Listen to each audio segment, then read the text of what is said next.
Olá, eu sou o Luiz Alberto, esse é o quinto vídeo dessa série de drops que eu preparei aí, relembrando alguns conceitos desses autores que devem ser cobrados no próximo vestibular da UFPR, que acontece agora no próximo fim de semana.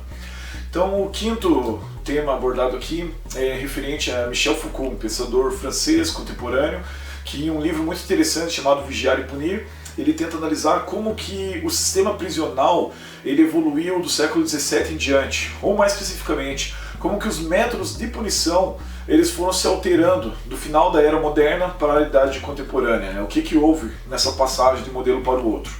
Então o livro abre com um estudo bem interessante sobre a questão do suplício, que era um tipo de punição até muito comum na Europa, principalmente na França, na qual prisioneiros que eram condenados à morte, eles eram executados em praça pública, muitas vezes, né, com tortura e dilaceração praticamente dos seus corpos, né, em meio a multidões que assistiam, de certa forma até mesmo entusiasmada com aquilo que viam, né? Por um lado, esses criminosos sendo punidos dessa forma representavam um certo senso de vingança, digamos assim, para as pessoas, e por outro lado ele era eficaz no sentido que servia como punição exemplar. Então Foucault percebe que esse tipo de punição era essencialmente uma punição do corpo. Então até esse momento a punição ela era focada no corpo. Porém, do século XIX, principalmente em diante, a gente começa a ter uma mudança bastante acentuada com relação à questão das punições. Porque as sociedades em geral, né, as elites econômicas que governam as sociedades, elas começam a perceber que o sistema de punição ele poderia servir não apenas para coibir crimes, mas também para exercer algum tipo de domínio sobre as mentalidades dos indivíduos. Então passa a se exercer a vigilância como método de controle nisso que Foucault vai chamar de sociedade disciplinar. Ou seja, as sociedades que a gente vê surgir do século XIX, século XX principalmente, elas são muito mais focadas na questão da vigilância do que na punição em si. Então percebe-se que é muito mais eficaz, é muito mais econômico manter os indivíduos em uma constante sensação de vigilância do que a punição exemplar como era feita antes. Então hoje pune-se muito mais a mente do que o corpo, né, daquele que é desviante, que tem algum comportamento desviante da lei. Mas como eu disse antes, o Foucault percebe, não apenas ele, mas enfim, as sociedades perceberam, né, que esse tipo de vigilância ela não serve apenas para inibir o crime, mas ela serve também para você manter algum tipo de controle sobre as mentalidades.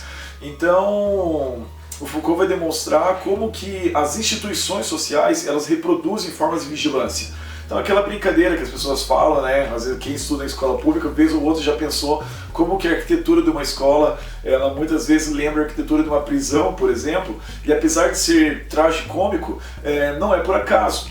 Então se você comparar as arquiteturas de uma prisão, de uma escola ou de um hospital psiquiátrico, você vai perceber que todas elas são organizadas praticamente da mesma forma.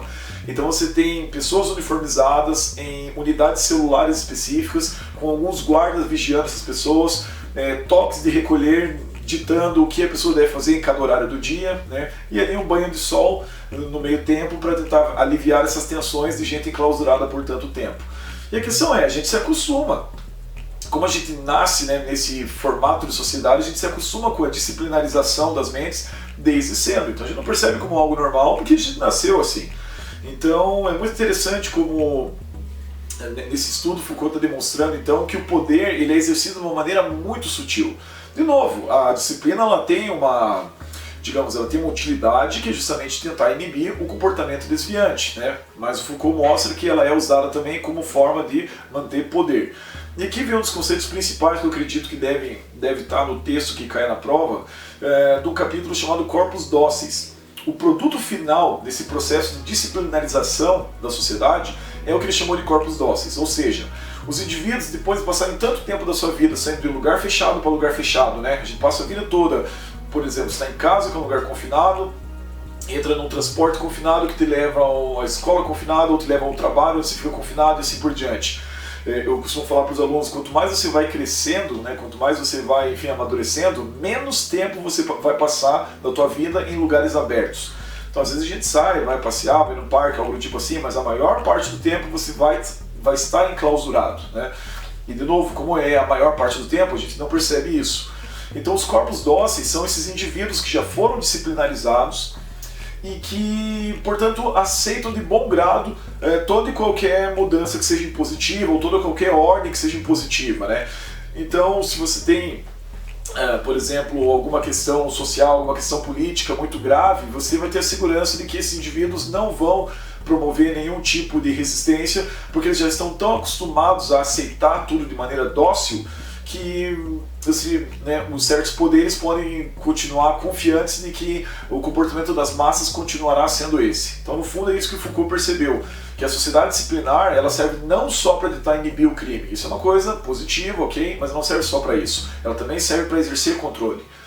Outra coisa que é interessante lembrar é a ideia do panóptico, né? É um tipo de prisão que foi desenhada pelo Jeremy Bentham no século XVII, e que quem já assistiu o filme Guardiões da Galáxia deve lembrar da cena da prisão. O desenho dela é exatamente esse desenho do panóptico. É uma prisão onde tem uma torre central e as celas ficam ao redor dessa torre.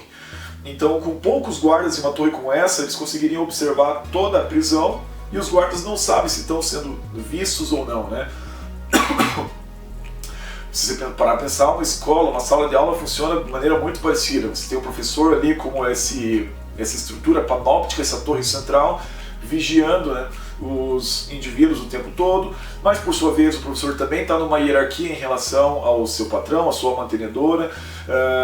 Assim como tudo na sociedade, né, a gente tem micro-relações de poder que vão organizando ela e montando essa teia social que o Foucault estudou de maneira muito interessante nesse livro chamado Vigiar e Punir. Então é isso, pessoal, foi uma série curta, a ideia foi fazer vídeos curtos, de novo, a intenção não foi fazer aulas realmente, mas micro-aulas, pequenas revisões. A gente não se aprofundou muito nas reflexões sobre esse assunto, mas eu espero que tenha ajudado aí quem estiver se preparando para o vestibular a se lembrar, né, do que esses autores tratam, quais são alguns dos seus principais conceitos, e boa sorte a todos. Até a próxima.